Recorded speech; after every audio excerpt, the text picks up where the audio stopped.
Can you believe it? They actually accused a middle school boy of lying about his own father, just to win a writing contest. No files, no medals, no proof, they claimed. But what about the truth etched in a son's heart?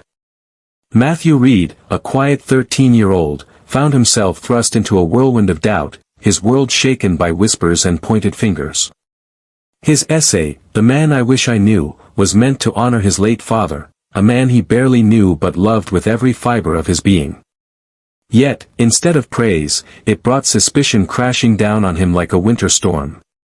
But hold on, because out of nowhere, an old soldier strode through the back doors of the school auditorium, clutching a photo, a mission map, and a name spoken only in hushed tones. The entire school froze, as if time itself held its breath. This isn't just a tale of a forgotten hero, it's about a son who carried his father's name like a torch in the dark, and the moment a quiet truth roared to life, shattering the silence like a thunderclap. Stay with us as we unravel this incredible journey. Welcome to Heartfelt Gratitude Stories, where tales of compassion and courage light up the shadows. Let's dive into what really happened, because this story, it's going to pull at your heartstrings.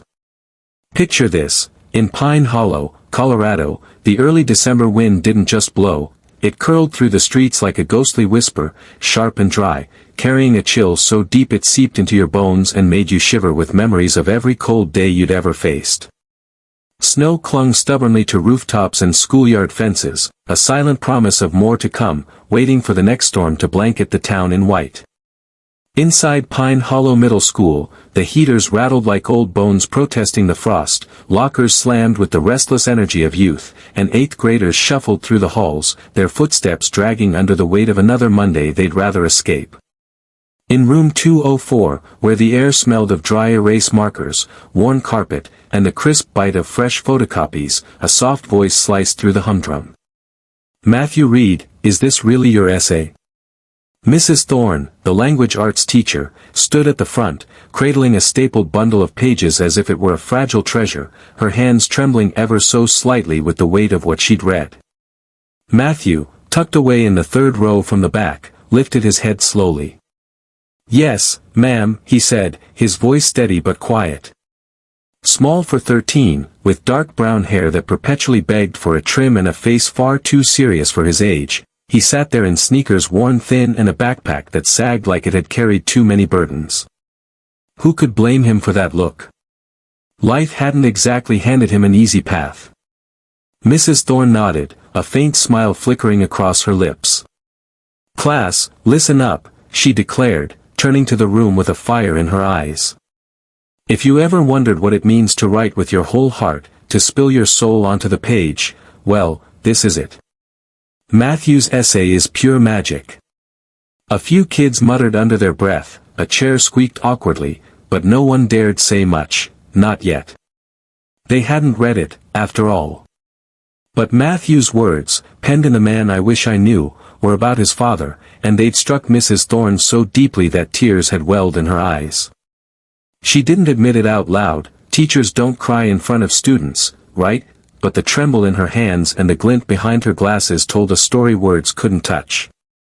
Later that day, the school buzzed with excitement as the annual essay contest results hit the bulletin board. And there it was, in bold, triumphant letters, first place, Matthew Reed. Oh, how simple it should have been, a certificate to frame, a photo for the newsletter, maybe even a free slice of greasy cafeteria pizza at the awards assembly. But life, as it so often does, had other plans. 3 days later, a shadow fell over Matthew's victory. He was called to the office, and the secretary wouldn't even meet his eyes, just pointed silently at the blue door, where a gold plaque gleamed with an ominous promise, Vice Principal Karen Dillinger. Matthew knocked, heart thudding, then stepped inside. Mrs. Dillinger sat behind a desk so immaculate it seemed unreal. Not a single paper dared disrupt its perfection, as if chaos itself bowed to her command. Her short blonde hair was as sharp as her tone. "Sit," she said, clipped and cold. Matthew obeyed, sinking into the chair. She folded her hands like a judge about to pass sentence. "Matthew, I've read your essay. He nodded, waiting. It's compelling, I'll give you that, but we have a problem. He stayed still, breath caught in his chest. We couldn't verify any record of your father serving in the military, she said, her voice flat. No file, no obituary, no news clippings. Nothing. But he was special operations. Matthew protested, his voice a quiet plea. They don't put those guys in the papers, it's all secret. Mrs. Dillinger leaned back, lips pursed in a way that screamed disbelief. I get it, kids have wild imaginations, but this contest is for real-life inspiration, not fairy tales. It's not fiction.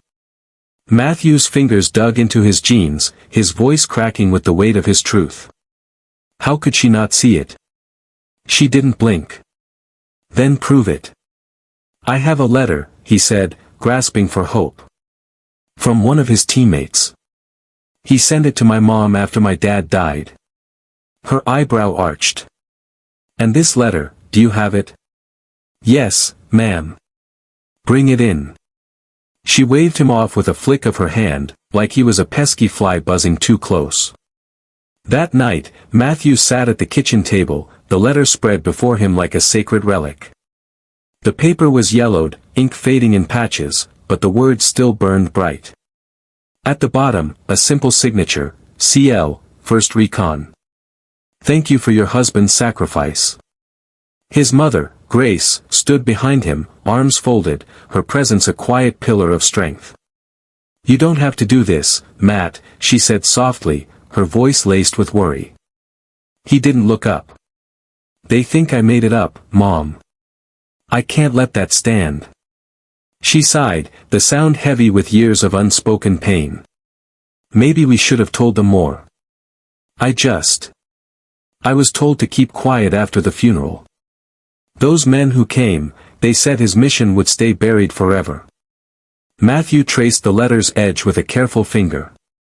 Not forever, he whispered, resolve hardening in his chest. The next morning, they marched into the school together.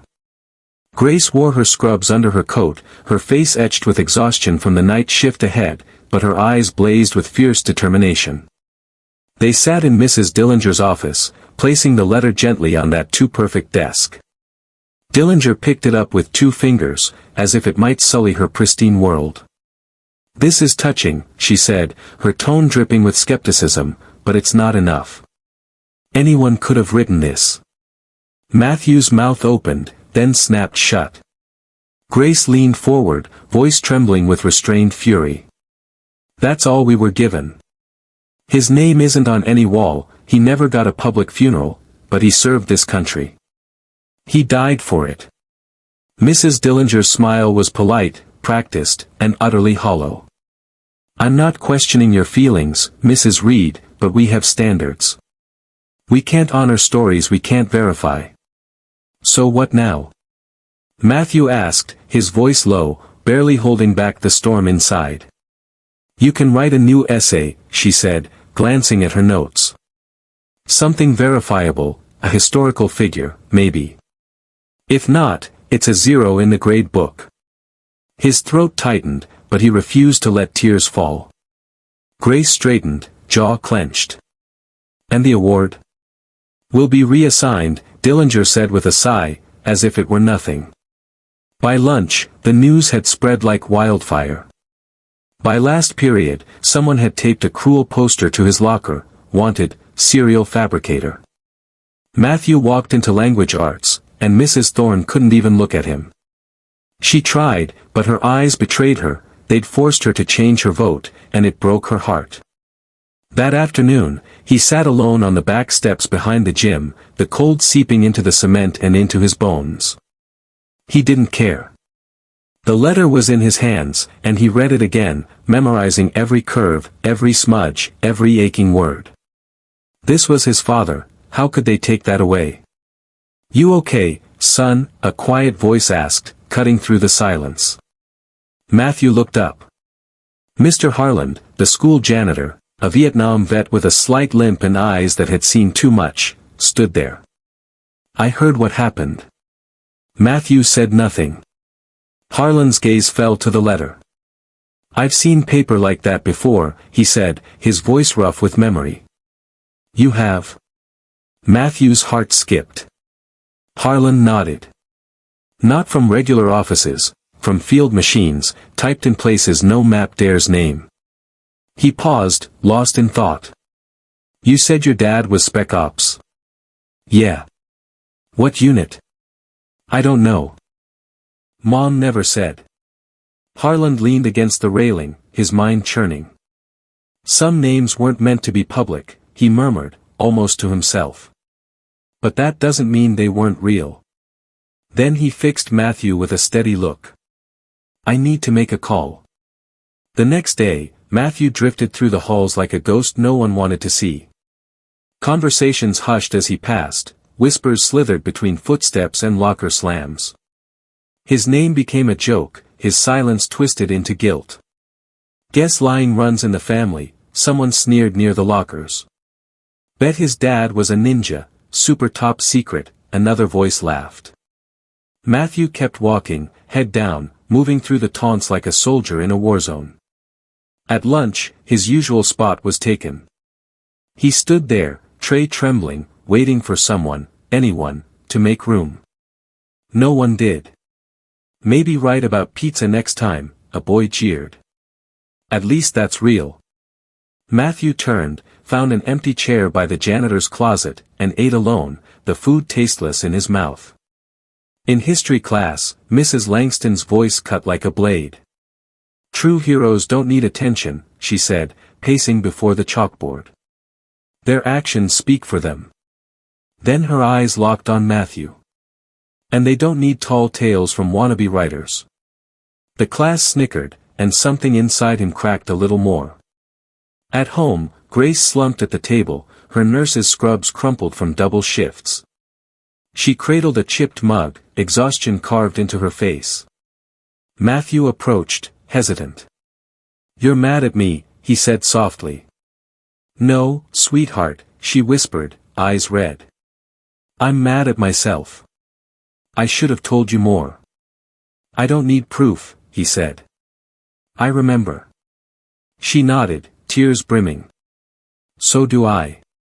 Then she shared what little she could. Jonathan Reed left when Matthew was 3, called to a mission cloaked in shadow.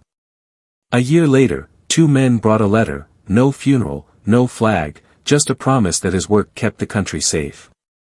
But Matthew remembered more, the strength of his father's arms, the scent of sand and oil, the clink of a metal tag, and those final words, "Son, I'll always be watching.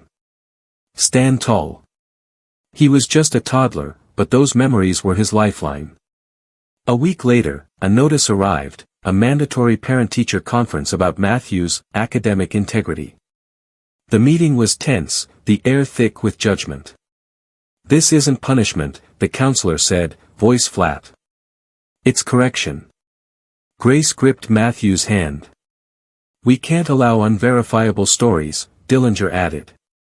"So I'm punished for believing my dad was real?" Matthew asked, defiance flaring. "You're held to the same standards," she replied. Suspension loomed if he didn't comply. Outside, Mr. Harland overheard, his fists clenching. That night, in the maintenance office, he opened a rusty tin, dialed a number from memory, and waited. "Jonathan Reed's kid," the voice on the line gasped. "I'm coming," it promised. Imagine the tension in that moment, the phone ringing once, twice, cutting through the stillness like a heartbeat racing towards something big. Then, a voice answers, rough and low, rough low. "Can you feel the weight of it?" That familiar grunt of, "Yeah," like the sound of an old friend who's seen too much. Harland, his throat tight with nerves, clears it and dives in. "You ever hear of a kid named Matthew Reed?" Silence hangs heavy, thick with unspoken questions. "Why?" comes the reply, cautious, testing. "Because he wrote something about his dad," Harland says, his voice trembling with urgency, "and the school just told him that man never existed." Another pause. Oh, how that pause must have stretched on forever. Then, slower, deliberate, the voice asks, "Jonathan Reed's kid?" Harlan nods, though no one's there to see it, whispering to the void, he is. The line goes quiet again, and just when you think it's over, those words hit like a thunderclap, I'm coming. Harlan's eyes snap shut, overwhelmed. What a moment. Fast forward to Friday morning, and oh, what a scene it was. Crisp skies stretch endlessly above Pine Hollow, fresh snow blanketing the ground like a promise of something new. The auditorium hums with life, the faint scent of polished wood mingling with the electric buzz of anticipation. Rows of metal chairs groan under the weight of students and parents, while navy and gold banners flutter overhead, proud and bold. The stage looms ahead, a simple podium bathed in bright lights, flanked by a microphone that's been gathering dust since last year spelling bee fumbled its way through. It's awards day, the Voices of Inspiration assembly, a day to celebrate student essays, to lift up young voices in front of the whole school, the local press, and a handful of families beaming with pride.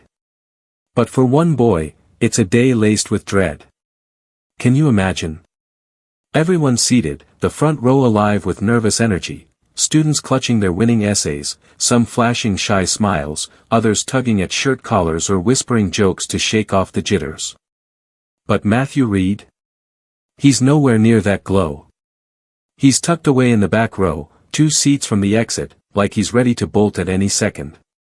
A gray hoodie shields him from the world, and in the front pocket of his jeans, folded with care, is the letter from his father, the only piece of him he has left.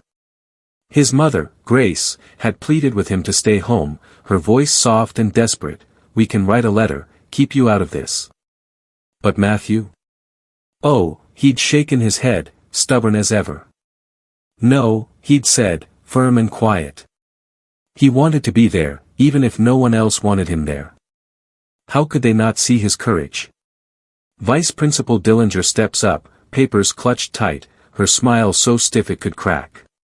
"Good morning, students, faculty, and honored guests," she starts, her tone clipped and rehearsed. "Today, we celebrate the voices of young writers, those who remind us what it means to be inspired, to look up to someone, and to put that admiration into words." Polite applause ripples through, soft as a breeze. Matthew stares at the floor, his heart sinking like a stone. "We had many powerful submissions this year," she goes on, "but as always, we could only select a few." She calls the honorable mentions, one by one, each name a cheer, each handshake a dagger to Matthew's dreams. "And now," she says, flipping to the final page with a flourish, "our first place winner." But hold on. The auditorium doors swing open with a creak that stops time itself. A gust of icy air rushes in, can you feel the chill, and heads whip around, whispers buzzing like bees. A man steps inside, tall and weathered, silver hair cropped close, his jaw carved from steel. His steps are slow, deliberate, his spine straight as a soldier's. He's draped in a dark green military dress uniform, buttons glinting like tiny suns, ribbons perfectly aligned, insignias shimmering under the lights. Who is he? No one knows him, yet every eye is glued to him. He doesn't speak, doesn't hesitate, he just marches down the center aisle, boots thumping against the hardwood like a battle cry, past gaping students and stunned teachers, right to the stage. Dillinger falters, stepping back, her confidence unraveling. This stranger climbs the steps with quiet power, adjusts the mic, and speaks.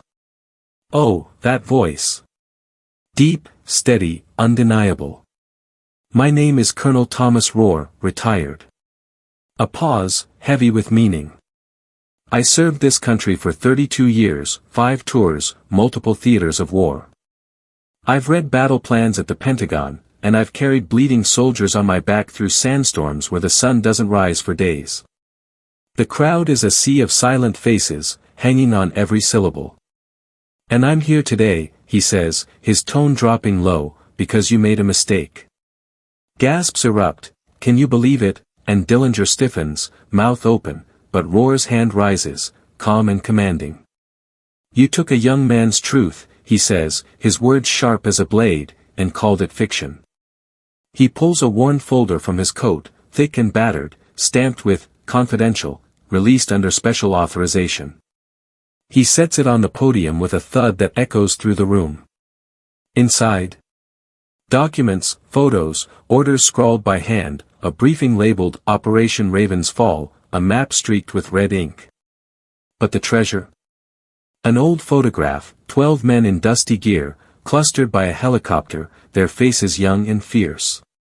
One stands out, tall and steady, eyes burning with life. Roar holds it high. This man, he declares, voice unshaken, was Captain Jonathan Reed. He led that mission in Helmand Province in 2010.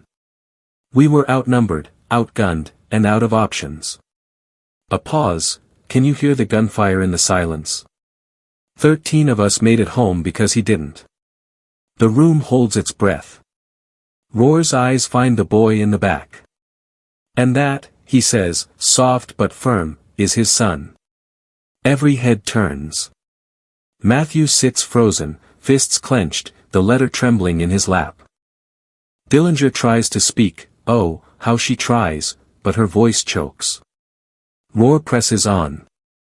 You may not find Jonathan Reed's name in your textbooks. You won't see him in parades.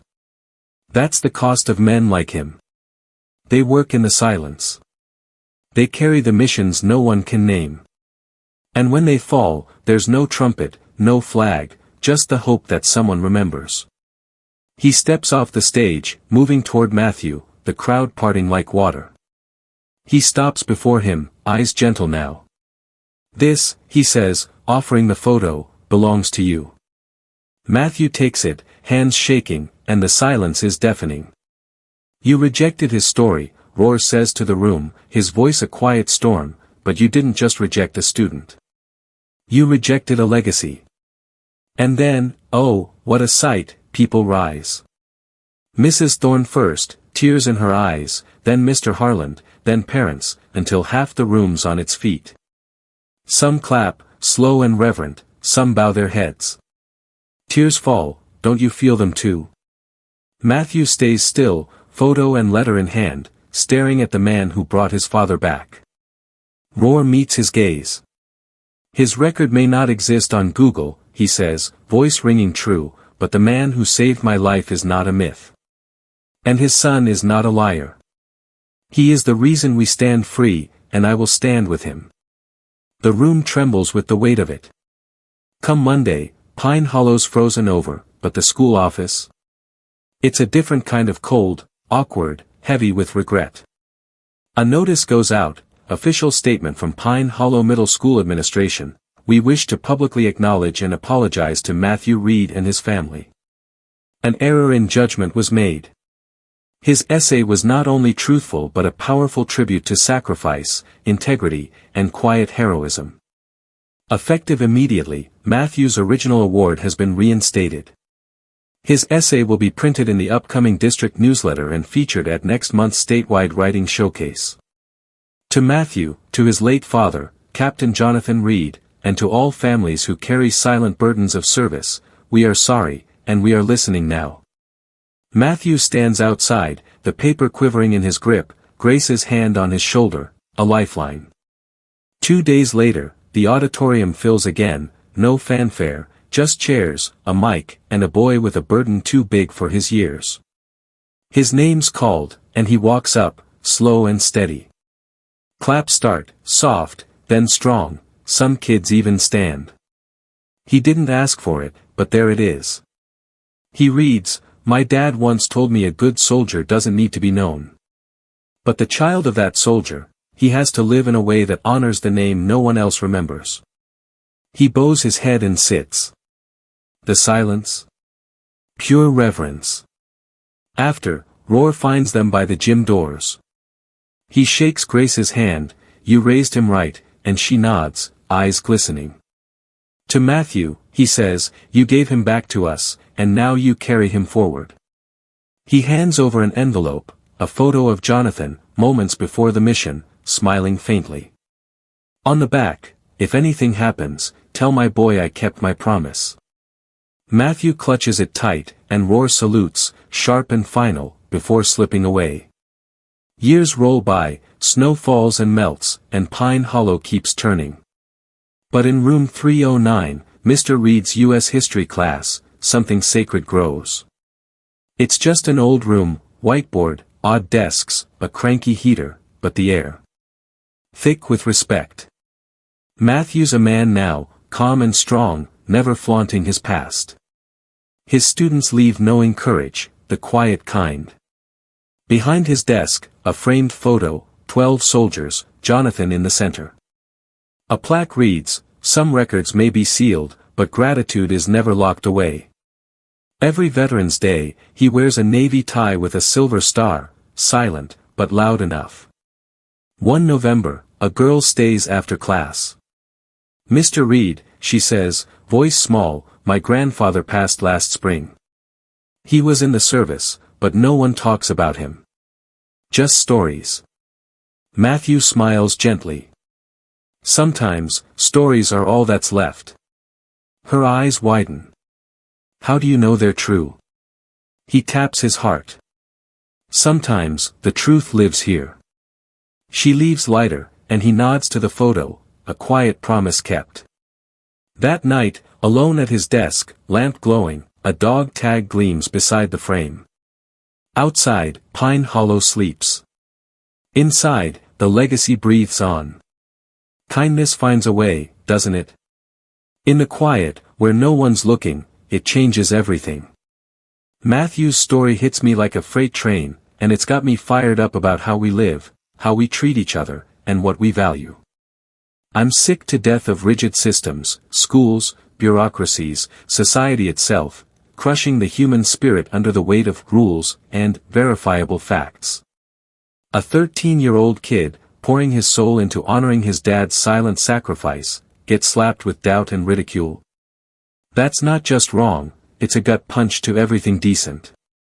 I believe we've got to start listening, really listening, to the stories that don't come with a certificate or a headline. Truth isn't some sterile document, it's raw, messy, and lives in the heart. Matthew's resilience makes me want to scream from the rooftops, stop dismissing what you can't measure. I'm passionate about a lifestyle that celebrates empathy over checkboxes. We're so obsessed with status and proof that we forget the quiet heroes, the parents, the workers, the dreamers, who keep the world spinning without fanfare. Matthew's dad didn't need a medal for his sacrifice to matter, and neither do millions of others. Socially, this lights a fire under me. We need communities that lift up, not tear down. When that colonel stormed in and the room went silent, it wasn't just vindication, it was a blazing reminder that kindness and courage can shatter the coldest walls. I say we live boldly, honoring every untold story, every hidden scar. Let's ditch the obsession with official and embrace the real, because if we don't, we're not just failing kids like Matthew, we're failing ourselves. And I'll be damned if I let that happen without a fight. Subscribe to Heartfelt Gratitude Stories, where justice shines, kindness endures, and heroism never fades.